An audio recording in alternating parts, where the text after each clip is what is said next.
This one quote has been stuck in my head all week after hearing it at an event. Here's the quote: "Work as hard as you possibly can on at least one thing and see what happens." And this immediately resonated to me because I thought about all the times in my life where I actually did the opposite.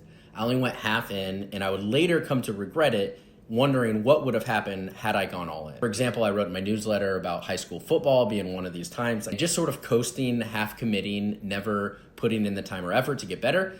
And for that reason, it still lingers in the back of my brain. So the takeaway here is half committing actually costs you double. Not only it costs your time, but it also costs you the chance of finding out what would have happened, which is related to the next idea around dysmorphia. And in 2019, there was this article that went viral. It was called Money Dysmorphia: Why I Can't Let Myself Have Nice Things. The article was beautifully written, and the author describes a situation where she's sitting at lunch, knowing she could afford the $17 burger, but she's still stewing in anxiety about the spending.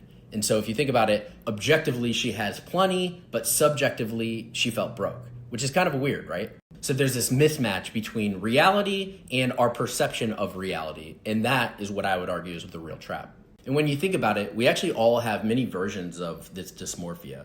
First, what I would call time dysmorphia. That's when we say that, oh, I just don't have the time. But the real problem isn't really our time, it's our energy and focus. If you could scroll for 45 minutes, you could probably also write for 15 minutes. Or risk dysmorphia, and that's when we only focus on the downside of something not working out, when in reality, the worst case scenario is often not that bad, and the upside can be huge. Jeff Bezos actually built Amazon on this exact distortion. He says that people consistently overestimate risk and underestimate the upside. And so he argues to look at life as well as business as a series of asymmetric bets. And he has this amazing quote and mental model around this. He essentially makes the argument, and this is really the reason why he started Amazon and went for it in the first place. He makes the analogy between business and baseball. He argues how baseball has truncated outcome distribution. When you swing, no matter how well you connect with the ball, the most runs that you could get is 4. But in business, every once in a while, you could step up to the plate and you could score 1,000 runs.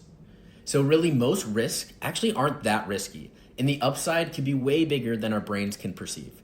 Which leads me to my last and final point, the difference between reality and perception.